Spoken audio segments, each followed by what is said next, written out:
Hello friends, आप सभी का स्वागत है हमारे चैनल एचडीएल क्लासेस में। तो जैसे कि हम जो रेलवे के पिछले ईयर के जो क्वेश्चन करते आ रहे हैं, तो आज भी हम जो 5 क्वेश्चन लेने वाले हैं। तो लेट्स गो स्टार्ट।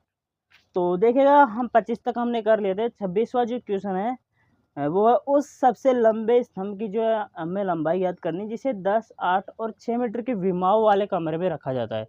तो सबसे पहले देखिएगा, तो रूम में देखिएगा, अगर हम इस लेंथ का कोई खंभा रखें, इस लेंथ का खंभा रखे, ये दोनों छोटे होंगे। इससे भी अगर हम जो सबसे लंबा की बात है, तो तिरछा अगर हम रखते हैं ये वाला, तो ये वाला जो है सबसे लंबा खंभा होगा, जिसे हम उस रूम में रख सकते हैं। आराम से रखने की बात है। तो इसे क्या बोलते हैं? तिर्यक ऊंचाई बोलते हैं। ठीक है, तिर्यक लंबाई, तिर्यक ऊंचाई। तो तिर्यक ऊंचाई का सूत्र क्या होता है?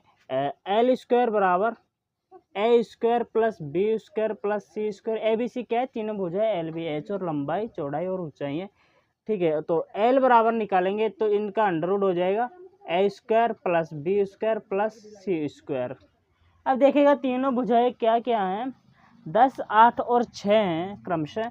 तो 10 स्क्वायर और 8 स्क्वायर और 6 स्क्वायर, इसका अंडर रूट। 10 का 100, 8 का 64, 6 का 36।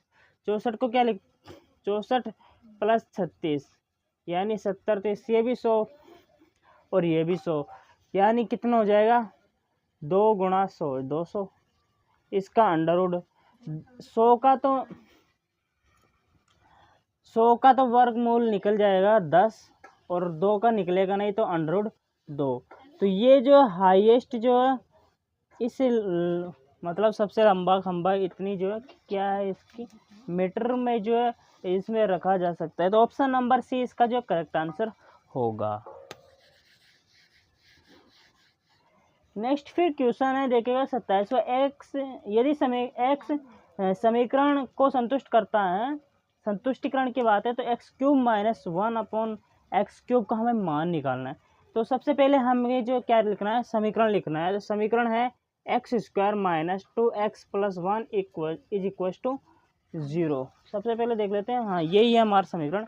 अब क्या है? एक्स क्यूब माइनस 1/x³, इसका जो हमें वैल्यू निकालना है, तो कैसे निकालेंगे? तो देखिएगा, पहले तो हमें इस समीकरण के हिसाब से ये वाला जो इस तरीके का हमें बनाना है। तो 1/x में कुछ आना चाहिए। तो सभी में जो हम x का भाग देंगे, इसमें LHS और RHS में, उधर 0 है तो 0 ही आ जाएगा। तो x का इसमें भाग देंगे तो 1x बचेगा, इसमें ओनली 2 बचेगा। ठीक है, और यहाँ प्लस 1/x, x का भाग देंगे और इधर 0 आ जाएगा।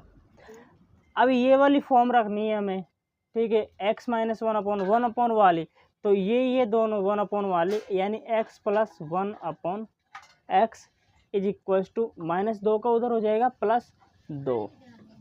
अब ऐसी क्या संख्या हम रखें कि इसको संतुष्ट कर जाए x का मान?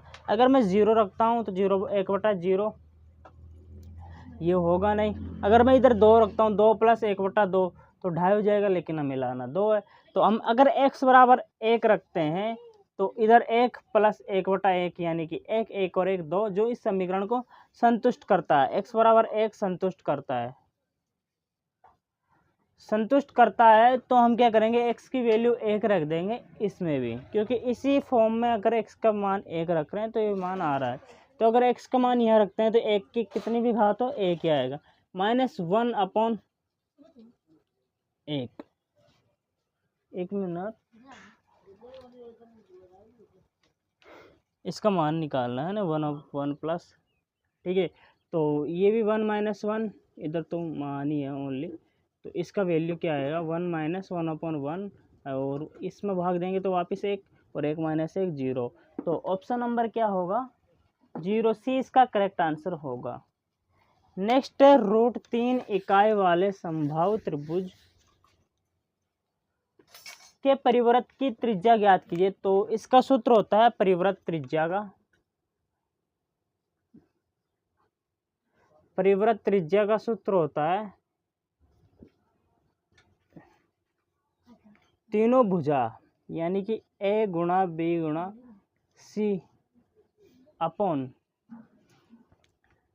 4 गुणा समबाहु त्रिभुज का क्षेत्रफल। यहाँ समबाहु है तो संभाव का होगा √3/4 गुणा भुजा स्क्वायर यानी ए स्क्वायर। अब क्योंकि यहाँ पर जो तीनों भुजा क्या है, संभाव है, तो ए बी सी की जगह यहाँ होगा ए इंटू ए।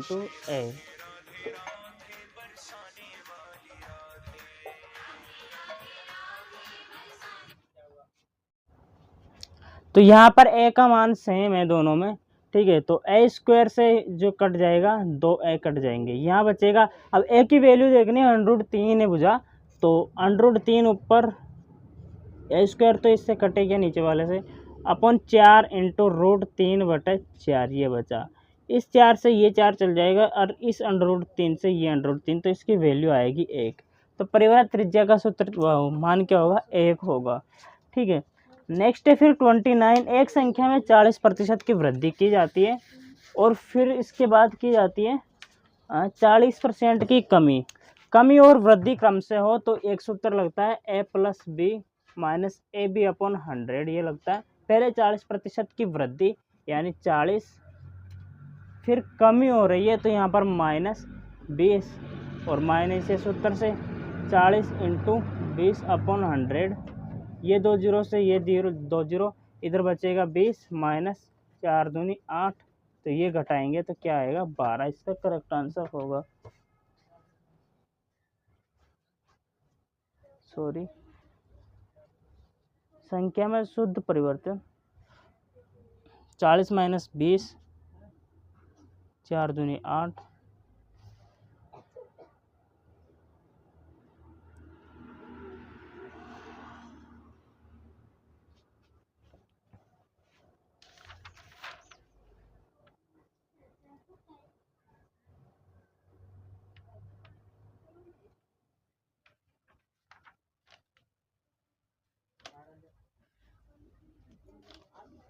तो हमने क्वेश्चन ही गलत लिया, ठीक है। तो 40 की वृद्धि और 40 की कमी है,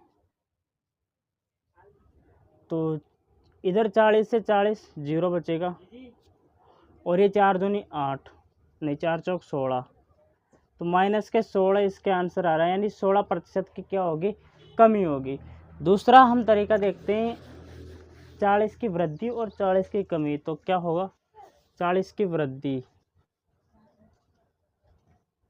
यानी 10 से 4 बढ़ रहा है, यानी 10 से 14, और 40 की कमी 40% में तो 10 और 6 100, 14 6 84, तो इसका अंतर कितना आ रहा है 16 आ रहा है, तो इसकी क्या हो जाएगी, कमी हो जाएगी, ठीक है। नेक्स्ट क्वेश्चन है, एक छोटी से छोटी पूर्ण वर्ग संख्या ज्ञात कीजिए जो 12, 15 और 18 से पूर्णतः विभाज्य हो। तो ऑप्शन में से हमें देना है, तो 12, 15 और 18 क्या है, 12, 15 और 18 है, तो इनका छोटी से छोटी का पूछ रहा है, इसलिए हम एलसीएम लेंगे इनका। तो 180 आएगा, कैसे आएगा, 2 से देंगे, पहले 2 6 12, 15, 2 9 18, फिर 2 3 6 15 9, फिर 3 5 3, फिर 5 और 3, तो 2 दूनी 4 थी 12, 12 पंजे 60 और 60 × 3 180। अब ये पूर्ण वर्ग संख्या नहीं है, ठीक है, ये ओनली इनका एलसीएम है। अब किस संख्या से गुणा करें कि इनमें से आ जाए, तो 400 तो आ नहीं सकता इससे, 1225 का संभावना नहीं है, तो छोटी से छोटी निकालनी है इनमें से। तो अगर 180 को 5 से मल्टीप्लाई करते हैं तो 18 5 90 और 1 0, तो 900 इसका करेक्ट आंसर होगा, ऑप्शन नंबर ए, ठीक है। अब 5 क्वेश्चन हो गए हमारे, हालांकि 2 क्वेश्चन और रह रहे हैं, तो ये वाली शिफ्ट खत्म हो जाएगी, तो इसको सोल्व कर लेंगे। 1/2 × 2/3 31 क्वेश्चन है, -3/4 इंटू ब्रैकेट 1/2 1/3 1/2 कितना 2/3 1/3 + 5/6, ठीक है। फिर इंटू 4/21, इसका वैल्यू क्या होगा, तो ब्रैकेट को अलग सोल्व करेंगे, इनको अलग सोल्व करेंगे, 2 से 2 गया तो ये बचेगा 1/3 -3/4 इंटू ये होगा 1/6 प्लस 5/6 इंटू 4/21। अब 1/6 और 5/6 दोनों को जोड़ देंगे। 6 सेम है तो ऊपर वालों को जोड़ देंगे, तो 6/6 यानी कि 1 इसका आएगा। ठीक है, तो 1/3 माइनस 3/4, इसका वैल्यू 1 आएगा तो 1 से गुणा करेंगे, कोई फ़र्क नहीं पड़ेगा। ठीक है, तो ये जो 4/21, इस 4 से ये 4, 3 एकम 3, 3 7 21, तो 1/3 माइनस 1/7, इनका एलसीएम हमने जो सीखा है कि अगर जो अभाज्य संख्या नीचे तो इनका गुणा करेंगे, इसका इससे 7 एकम 7, इसका इससे गुणा 3 एकम 3, और इन दोनों का गुणा 7 21, तो ऊपर बचेगा 4 और नीचे बचेगा 21, तो 4/21 इसका करेक्ट आंसर होगा, ऑप्शन नंबर डी।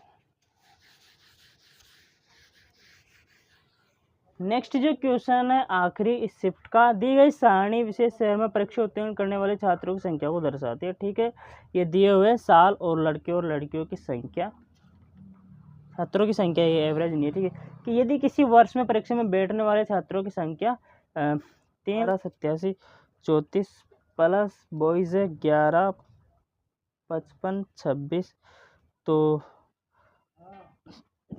244 260। ठीक है, अब एवरेज निकालेंगे इनका, फिर जो है 130 प्लस 56 7 130 56 7 प्लस 1 2 4 3 1 3। ठीक है, 2 54 880, 2 54 880, फिर है 129 09 प्लस 122 131 135 040, तीनों का एवरेज हमें निकालना है। तो क्या करेंगे, ये है उत्तीर्ण होने वालों का। ठीक है, अब जो बैठने वालों की संख्या है 354 000,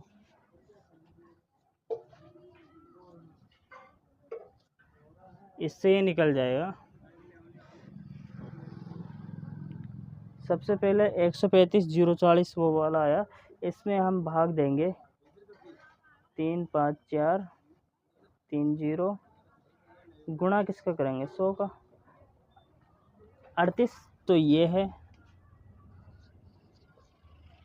और ये होगा 244 26 0/354 000, इसका आएगा 69, और इसका 2 54 880 भाग 3 5 4 000, इसका आएगा 72। अब तीनों का एवरेज निकाले, 72 69 और 38। ठीक है, तो इधर एक देंगे तो 70 70 70 140 131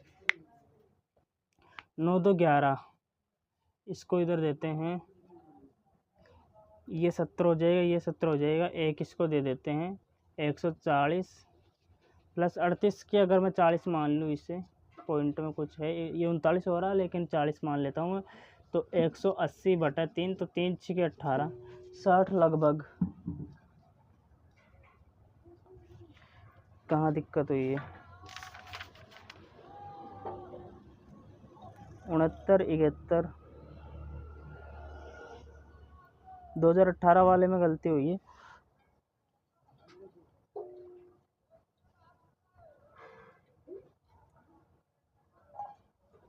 तो ये वाला भी 71 आ रहा है। ठीक है, इसमें गलती हुई है, 135 040 ही लिया हमने, गलत है। ठीक है, तो 71, अब तीनों का एवरेज हमें निकालना है, 71 71, ये भी 71 था, 7 21 210/3, तो 3 7 21, 70% के लगभग है, लेकिन ऑप्शन में हमें बिल्कुल क्लोज दिए हुए हैं, तो 70% पॉइंट में कुछ है, तो 71% इसका करेक्ट आंसर होगा। आई होप ये क्लास आपको समझ में आ गई होगी। अब जो करेंगे नेक्स्ट क्वेश्चन हम जो है देख लेता हूँ मैं, क्वेश्चन शिफ्ट फर्स्ट ही चल रही है, लेकिन 29 तारीख का हम जो करने वाले हैं। ठीक है, तो मिलते हैं नेक्स्ट क्लास में, तब तक के लिए जय हिंद, वंदे मातरम, take care and keep supporting us.